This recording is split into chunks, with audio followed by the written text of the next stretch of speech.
बोले श्री कृष्णचंद्र भगवान की जय। शांताकारं भुजगशयनं पद्मनाभं सुरेशं विश्वाधारं गगनसदृशं मेघवर्णं शुभांगं लक्ष्मीकान्तं कमलनयनं योगिभिर्ध्यानगम्यं वन्दे विष्णुभवहरं सर्वलोकैकनाथं। श्रीकृष्ण गोविंद हरे मुरारी, हे नाथ नारायण वासुदेव। श्रीकृष्ण गोविंद हरे मुरारी, हे नाथ नारायण वासुदेव। हे नाथ नारायण वासुदेव, हे नाथ नारायण वासुदेव, हे नाथ नारायण वासुदेव, हे नाथ नारायण वासुदेव। श्री कृष्ण गोविंद हरे मुरारी, हे नाथ नारायण वासुदेव। श्री कृष्ण गोविंद हरे मुरारी, हे नाथ नारायण वासुदेव। बोलो राधे राधे कृष्णा, बोलो राधे राधे कृष्णा, बोलो राधे राधे कृष्णा, बोलो राधे राधे कृष्ण, बोलो राधे राधे कृष्णा, बोलो राधे राधे कृष्ण, बोलो राधे राधे कृष्णा, बोलो राधे राधे कृष्णा, बोलो राधे राधे कृष्णा, बोलो राधे राधे कृष्णा, बोलो राधे राधे कृष्णा, बोलो राधे राधे कृष्णा। बोले श्री कृष्णचंद्र भगवान की जय। श्री परमात्मने नमः। श्रीमद् भगवद गीता दूसरा अध्याय।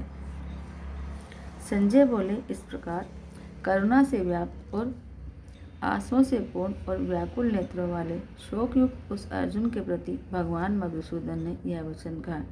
श्री भगवान बोले, हे अर्जुन, तुझे इस असमय में यह मोह किस हेतु से प्राप्त हुआ? क्योंकि न यह तो श्रेष्ठ पुरुषों द्वारा आश्रित है और न स्वर्ग को देने वाला है और न कीर्ति को करने वाला ही है। इसलिए हे अर्जुन, नपुंसकता को मत प्राप्त हो, तुझमें यह उचित जान नहीं पड़ती। हे परंतप, हृदय की तुच्छ दुर्बलता को त्याग कर युद्ध के लिए खड़ा हो जा।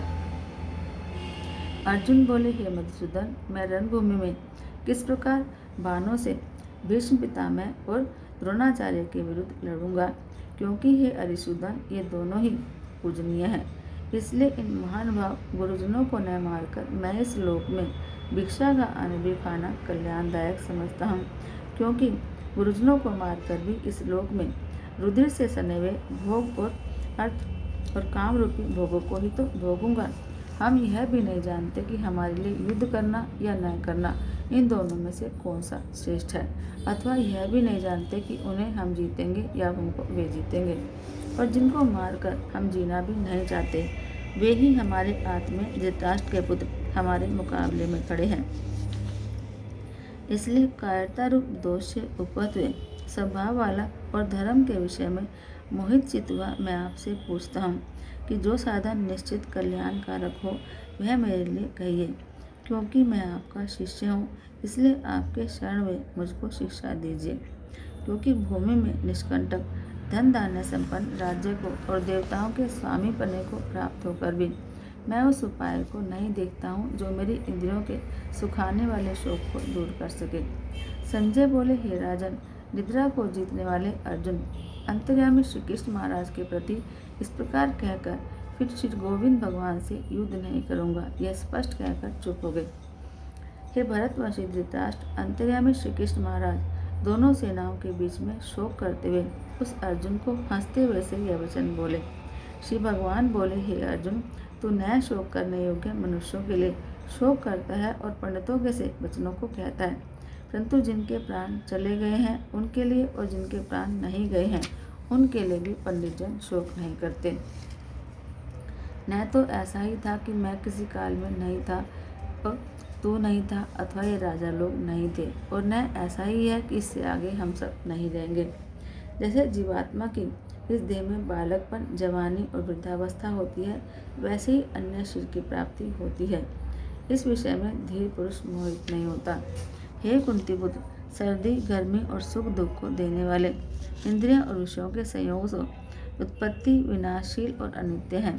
इसलिए हे भारत उनको तू सहन कर, क्योंकि हे पुरुष श्रेष्ठ, सुख दुख को समान समझने वाले जिस धीर पुरुष को ये इंद्रिय और विषयों के संयोग व्याकुल नहीं करते, वह मोक्ष के योग्य होता है।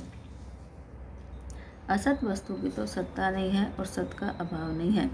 इस प्रकार हम दोनों का ही तत्वज्ञानी पुरुषों द्वारा देखा गया है। नाश रहित तो तू उसको जान जिससे यह संपूर्ण जगत दृश्य वर्ग व्याप्त है। इस अविनाशी का विनाश करने में कोई भी समर्थ नहीं है। इस नाश रहित अप्रमेय नित्य स्वरूप जीवात्मा के ये सब शरीर नाशवान कहे गए हैं। इसलिए हे भरतवंशी अर्जुन, तू युद्ध कर। जो इस आत्मा को मारने वाला समझता है और जो इसको मरा मानता है, वे दोनों ही नहीं जानते, क्योंकि यह आत्मा वास्तव में न किसी को मारता है न किसी के द्वारा मारा जाता है। यह आत्मा किसी काल में भी न तो जन्मता है और न मरता ही है, और न यह उत्पन्न होकर फिर होने वाला ही है, क्योंकि यह अजन्मा नित्य सनातन पुरातन है। शरीर के मारे जाने पर भी यह नहीं मारा जाता। हे पृथापुत्र अर्जुन, जो पुरुष इस आत्मा को नाश रहित नित्य अजन्मा और अव्यय जानता है, वह पुरुष कैसे किसको मरवाता है, कैसे किसको मारता है। जैसे मनुष्य पुराने वस्त्रों को त्याग कर दूसरे नए वस्त्रों को ग्रहण करता है, वैसे ही जीवात्मा पुराने शरीरों को त्याग कर दूसरे नए शरीरों को प्राप्त होता है। इस आत्मा को शस्त्र नहीं काट सकते, इसको आग नहीं जला सकती, इसको जल नहीं गला सकता और इसको वायु नहीं सुखा सकता, क्योंकि यह आत्मा अछेद्य है। यह आत्मा अधाह्य, अक्लेद्य और निस्संदेह अशोष्य है, और यह आत्मा नित्य सर्वव्यापी, अचल, स्थिर रहने वाला और सनातन है। यह आत्मा अव्यक्त है, यह आत्मा अचिंत्य है, यह आत्मा विकार रहित कहा जाता है। इससे हे अर्जुन, इस आत्मा को उपयुक्त प्रकार से जानकर तो शोक करने को योग्य नहीं है, अर्थात तुझे शोक करना उचित नहीं है। किंतु यदि तू इस आत्मा को सदा जन्मने वाला और मरने वाला मानता है, तो भी हे महाभाव, तो इस प्रकार शोक करने को योग्य नहीं है, क्योंकि इस मान्यता के अनुसार जन्मे हुए की मृत्यु निश्चित है और मरे हुए का जन्म निश्चित है। इससे भी इस बिना उपाय वाले विषय में तो शोक करने को योग्य नहीं है। हे अर्जुन, संपूर्ण प्राणी जन्म से पहले अप्रकट थे और मरने के बाद भी अप्रकट हो जाने वाले हैं, केवल बीच में ही प्रकट है। फिर ऐसी स्थिति में क्या शोक करना है। कोई एक महापुरुष ही इस आत्मा को आश्चर्य की भांति देखता है, और वैसे ही दूसरा कोई महापुरुष ही इसके तत्व का आश्चर्य की भांति वर्णन करता है, और दूसरा कोई अधिकारी पुरुष ही इसे आश्चर्य की भांति सुनता है, और कोई कोई तो सुनकर भी इसको नहीं जानता। हे अर्जुन, यह आत्मा सबके शरीरों में सदा ही अवध्य है। इस कारण संपूर्ण प्राणियों के लिए तो शोक करने के योग्य नहीं है, तथा अपने धर्म को देखकर भी तू भय करने योग्य नहीं है, क्योंकि अर्थात तुझे भय नहीं करना चाहिए, क्योंकि क्षत्रिय के लिए धर्म युद्ध से बढ़कर दूसरा कोई कल्याणकारी कर्तव्य नहीं है। हे पार्थ, अपने आप प्राप्त हुए और खुले हुए स्वर्ग के द्वार रूप इस प्रकार के युद्ध को भाग्यवान क्षत्रिय लोग ही पाते हैं। किंतु यदि तू इस धर्म युद्ध को नहीं करेगा, तो सर्वधर्म और कीर्ति को खोकर प्राप को प्राप्त होगा, तथा सब लोग तेरी बहुत काल तक रहने वाली अपकीर्ति का भी कथन करेंगे, और माननीय पुरुष के लिए अपकीर्ति मरण से भी बढ़कर है। और जिनकी दृष्टि में तू पहले बहुत सम्मानित होकर अब लघुता को प्राप्त होगा, वे महारथी लोग तुझे भय से युद्ध से हटावा मानेंगे। तेरे बैरी लोग तेरे सामर्थ्य की निंदा करते हुए तुझे बहुत से न कहने योग्य वचन भी कहेंगे। उससे अधिक दुख और क्या होगा। या तो तू युद्ध में मारा जाकर स्वर्ग को प्राप्त होगा, अथवा संग्राम में जीतकर पृथ्वी का राज्य भोगेगा। इस कारण हे अर्जुन, तू युद्ध करने के लिए निश्चय करके खड़ा हो जा। जय पराजय, लाभ हानि और सुख दुख को समान समझकर उसके बाद युद्ध के लिए तैयार हो जाए। इस प्रकार युद्ध करने से तू पाप को नहीं प्राप्त होगा।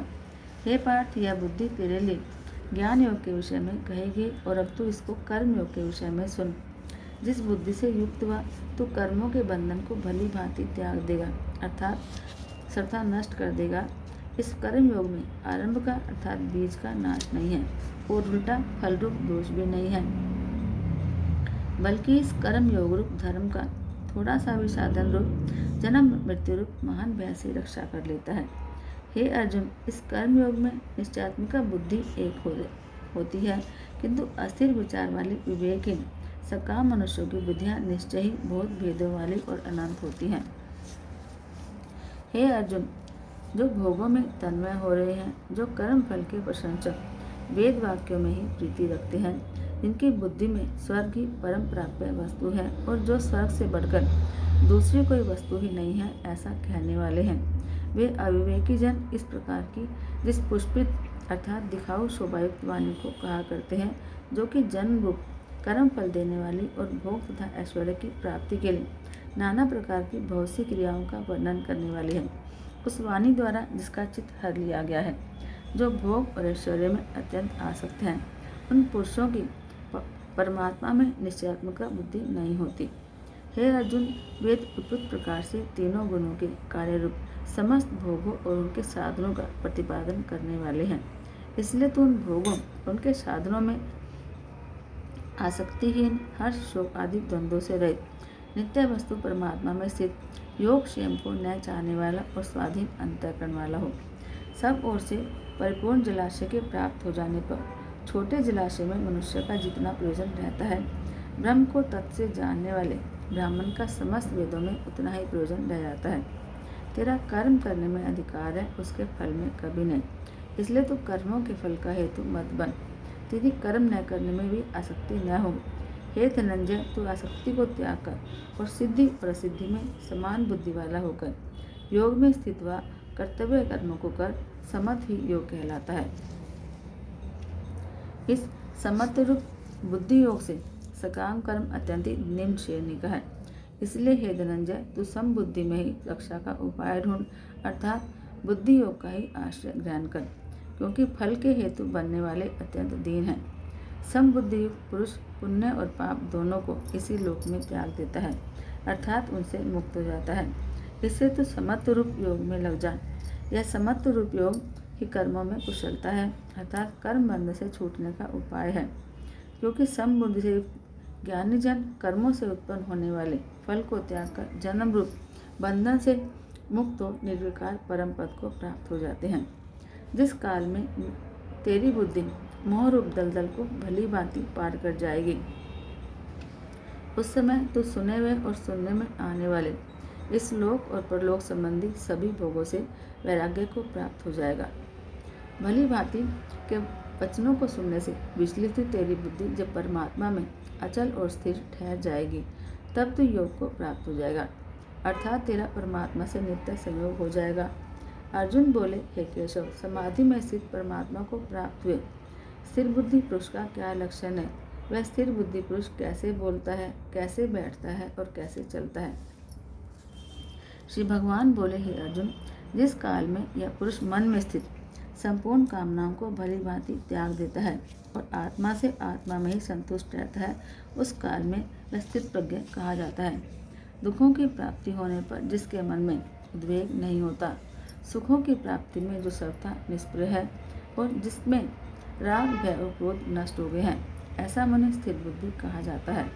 जो पुरुष सर्वत्र स्नेह रहित हुआ उस शुभ या अशुभ वस्तु को प्राप्त होकर न प्रसन्न होता है और न द्वेष करता है, उसकी बुद्धि स्थिर है और कछुआ सब ओर से अपने अंगों को जैसे समेट लेता है, वैसे ही जब वह धनुष इंद्रियों के विषयों से इंद्रियों को सब प्रकार से हटा लेता है, तब उसकी बुद्धि स्थिर है, ऐसा समझना चाहिए। इंद्रियों के द्वारा विषयों को हर ग्रहण न करने वाले पुरुषों के भी केवल विषय तो निवृत्त हो जाते हैं, परंतु उसमें रहने वाली आसक्ति निवृत्त नहीं होती। इस स्थित प्रज्ञ पुरुष की तो आसक्ति भी परमात्मा का साक्षात्कार कर निवृत्त हो जाती है। हे अर्जुन, आसक्ति का नाश न होने के कारण ये प्रमथन स्वभाव वाली इंद्रियां यत्न करते हुए बुद्धिमान पुरुष के मन को भी बलात् हर लेती हैं।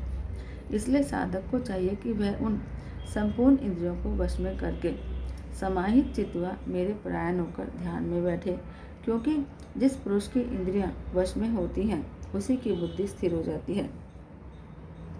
विषयों का चिंतन करने वाले पुरुष की उन विषयों में आसक्ति हो जाती है। आसक्ति से उन विषयों की कामना उत्पन्न होती है और कामना में विघ्न पड़ने से क्रोध उत्पन्न होता है। क्रोध से अत्यंत मूढ़ भाव उत्पन्न हो जाता है और मूढ़ भाव से स्मृति में भ्रम हो जाता है। स्मृति में भ्रम हो जाने से बुद्धि अर्थात ज्ञान शक्ति का नाश हो जाता है और बुद्धि का नाश हो जाने से यह पुरुष अपनी स्थिति से गिर जाता है। परंतु अपने अधीन किए हुए अंतःकरण वाला साधक अपने वश में की हुई राग द्वेष से रहित इंद्रियों द्वारा विषयों में विचरण करता हुआ अंतःकरण की प्रसन्नता को प्राप्त होता है। अंतःकरण की प्रसन्नता प्राप्त होने पर उसके संपूर्ण दुखों का नाश हो जाता है और उस प्रसन्न चित्त वाले कर्म योगी की बुद्धि शीघ्र ही सब ओर से हटकर एक परमात्मा में ही भली भांति स्थिर हो जाती है। ना जीते हुए मन और इंद्रियों वाले पुरुष में निश्चयात्मिका बुद्धि नहीं होती और इस अयुक्त मनुष्य के अंतःकरण में भावना भी नहीं होती और भावनाहीन मनुष्य को शांति नहीं मिलती और शांति रहित मनुष्य को सुख कैसे मिल सकता है। क्योंकि जैसे जल में चलने वाली नाव को वायु हर लेती है, वैसे ही विषयों में विचरती हुई इंद्रियों में से मन जिस इंद्रिय के साथ रहता है वह एक इंद्रिय इस अयुक्त पुरुष की बुद्धि को हर लेती है। इसलिए हे महाभाव, जिस पुरुष की इंद्रियों के विषयों से सब प्रकार निग्रह की हुई है उसी की बुद्धि स्थिर है। संपूर्ण प्राणियों के लिए जो रात्रि के समान है, उस नित्य ज्ञान स्वरूप परमात्मा की प्राप्ति में स्थित प्रज्ञ योगी जागता है और जिस नाशवान सांसारिक सुख की प्राप्ति में सब प्राणी जागते हैं, परमात्मा के तत्व को जानने वाले मुनि के लिए यह रात्रि के समान है। जैसे नाना नदियों के जल सब ओर से परिपूर्ण अचल प्रतिष्ठा वाले समुद्र में उसको विचलित न करते हुए समा जाते हैं, वैसे ही सब भोग जिस स्थित प्रज्ञ पुरुष में बिना किसी प्रकार का विकार उत्पन्न किए समा जाते हैं, वही पुरुष परम शांति को प्राप्त होता है, भोगों को चाहने वाला नहीं। जो पुरुष संपूर्ण कामनाओं को त्याग कर ममता रहित, अहंकार रहित और स्पृहा रहित हुआ विचरता है, वही शांति को प्राप्त होता है, अर्थात वह शांति को प्राप्त है। हे अर्जुन, यह ब्रह्म को प्राप्त हुए पुरुष की स्थिति है। इसको प्राप्त होकर योगी कभी मोहित नहीं होता और अंतकाल में भी इस बाह्य स्थिति में स्थित होकर ब्रह्मानंद को प्राप्त हो जाता है। बोलो श्री कृष्णचंद्र भगवान की जय। श्रीमद् भगवद गीता के दूसरे अध्याय का महात्म्य। श्री भगवान कहते हैं, लक्ष्मी, प्रथम अध्याय के महात्म्य का उत्तम उपाख्यान मैंने तुम्हें सुना दिया। अब अन्य अध्यायों के महात्म्य भी सुनो। दक्षिण दिशा में वेदवेत्ता ब्राह्मणों के पुरंदरपुर नामक नगर में श्रीमान देव शर्मा नामक एक विद्वान ब्राह्मण रहते थे।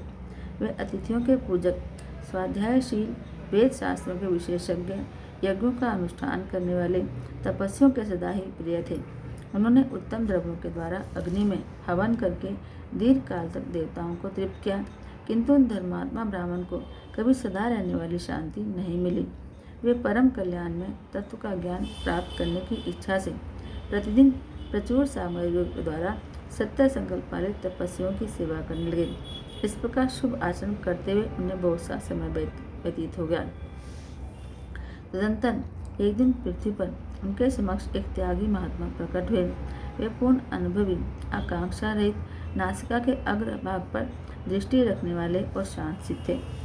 निरंतर परमात्मा के चिंतन में संलग्न वे सदा आनंद विभोर रहते थे।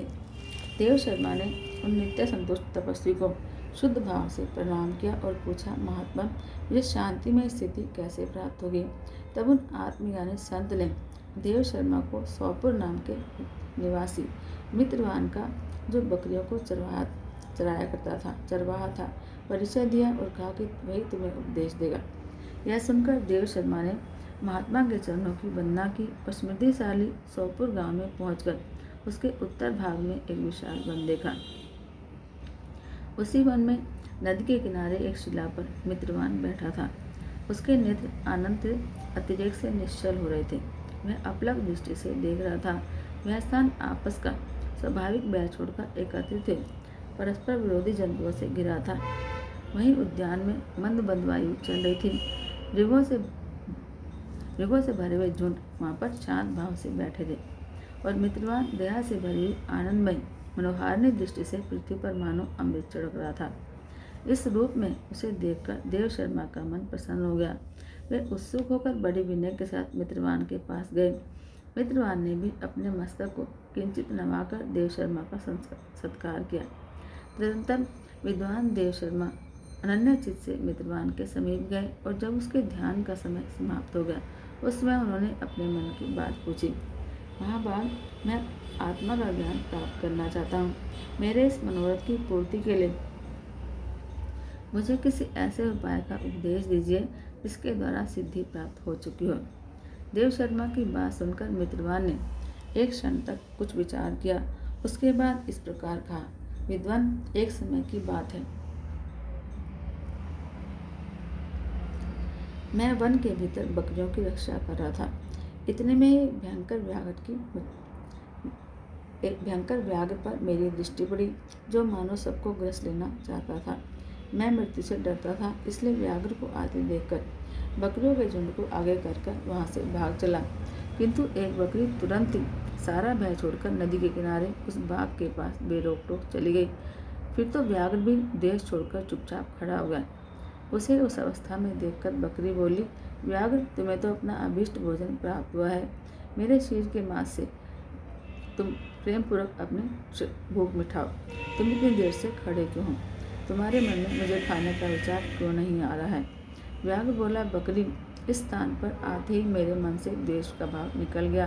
भूख प्यास भी मिट गई, इसलिए पास आने पर भी अब मैं तुम्हें नहीं खाना चाहता।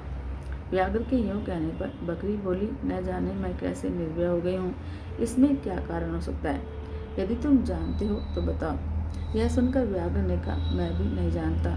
चलो सामने खड़े हुए इन महापुरुष से पूछते हैं। ऐसा निश्चय करके वे दोनों वहां से चल दिए। उन दोनों के स्वभाव से यह विचित्र परिवर्तन देखकर मैं बहुत विस्मय में पड़ा था। इतने में ही उन्होंने मुझसे भी प्रश्न किया। वहाँ वृक्ष की शाखा पर एक वानरराज था। उन दोनों के साथ मैंने भी वानरराज से पूछा। विप्रवर, मेरे पूछने पर वानरराज ने आदरपूर्वक कहा, अजापाल, सुनो, इस विषय में मैं तुम्हें एक प्राचीन वृत्तांत सुनाता हूँ। यह सामने वन के भीतर जो बहुत बड़ा मंदिर है, उसकी ओर देखो। इसमें ब्रह्मा जी का स्थापित किया हुआ एक शिवलिंग है। पूर्व काल में यहाँ सुकर्मा नामक एक बुद्धिमान महात्मा रहते थे, जो तपस्या में संलग्न होकर उस मंदिर में उपासना करते थे। वे वन में से फूलों का संग्रह करके लाते और नदी के जल से पूजनीय भगवान शंकर को स्नान कराकर उन्हीं से उनकी पूजा किया करते थे। इस प्रकार आराधना कार्य करते हुए सुकर्मा यहाँ निवास करते थे। बहुत समय के बाद उनके समीप किसी अतिथि का आगमन हुआ। सुकर्मा ने भोजन के लिए फल लाकर अतिथि को अर्पण किया और कहा, विद्वान, मैं केवल तत्व ज्ञान की इच्छा से भगवान शंकर की आराधना करता हूँ।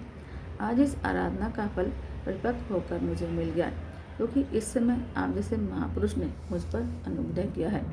सुकर्मा के ये मधुर वचन सुनकर तपस्या के धनी महात्मा अतिथि को बड़ी प्रसन्नता हुई।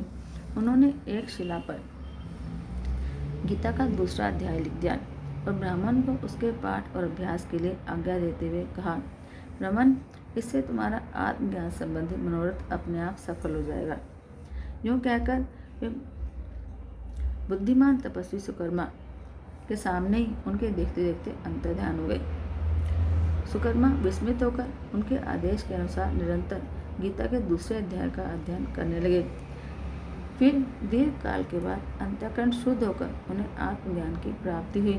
फिर वे जहाँ जहाँ गए वहाँ का तपोवन शांत हो गया। उसमें शीत, उष्ण और राग द्वेष आदि की बाधाएं दूर हो गई। इतना ही नहीं, उन स्थानों में भूख प्यास का कष्ट भी जाता रहा और भय का सर्वथा अभाव हो गया। यह सब द्वितीय अध्याय का जप करने वाले सुकर्मा ब्राह्मण की तपस्या का ही प्रभाव समझो। मित्रवान कहता है कि वानरराज के योग कहने पर मैं प्रसन्नतापूर्वक बकरी और बाघ के साथ उस मंदिर की ओर गया। वहां जाकर शिलाखंड पर लिखे गीता के द्वितीय अध्याय को मैंने देखा और पढ़ा। उसी की आवृत्ति करने से मैंने तपस्या का पार पा लिया है। अतः भद्र पुरुष, तुम भी सदा द्वितीय अध्याय की ही आवृत्ति किया करो। ऐसा करने पर मुक्ति तुमसे दूर नहीं रहेगी। श्री भगवान कहते हैं कि प्रिय मित्रवान के इस प्रकार आदेश देने पर देव शर्मा ने उसका पूजन किया और उसे प्रणाम करके पुरंदरपुर की राह ली। वहाँ किसी देवालय में पूर्वोक्त आत्मज्ञानी महात्मा को पाकर उन्होंने यह सारा वृत्तांत निवेदन किया और सबसे पहले उन्हीं से द्वितीय अध्याय को पढ़ा। इनसे उपदेश पाकर शुद्ध अंतःकरण वाले देव शर्मा प्रतिदिन बड़ी श्रद्धा के साथ द्वितीय अध्याय का पाठ करने लगे। तब से उन्होंने प्रशंसा के योग्य परम पद को प्राप्त कर लिया। हे लक्ष्मी, यह द्वितीय अध्याय का महात्म्य है जो मैंने तुम्हें सुनाया। जय जय श्री राधे, जय जय श्री राधे, जय जय श्री राधे।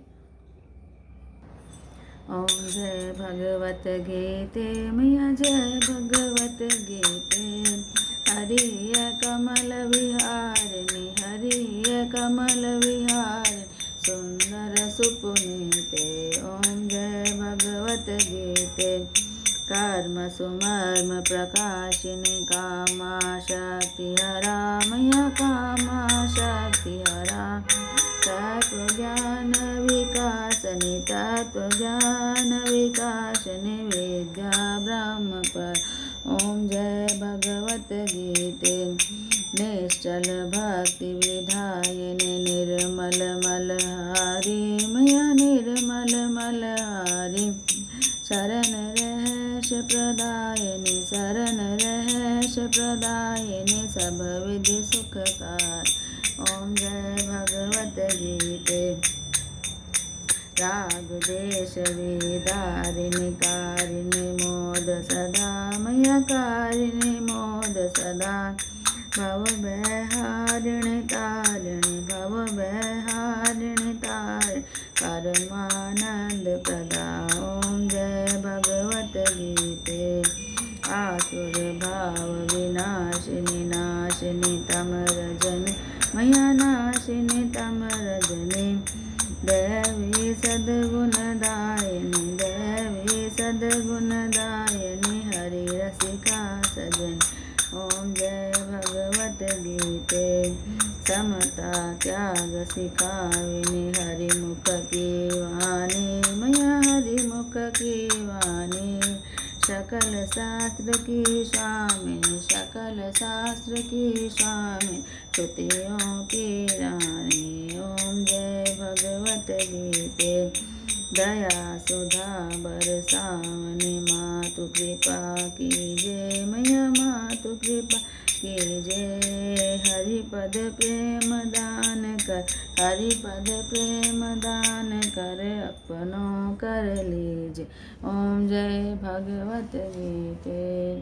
बोलो श्री कृष्णचंद्र भगवान की जय। जय जय श्री राधे, जय जय श्री राधे, जय जय श्री राधे।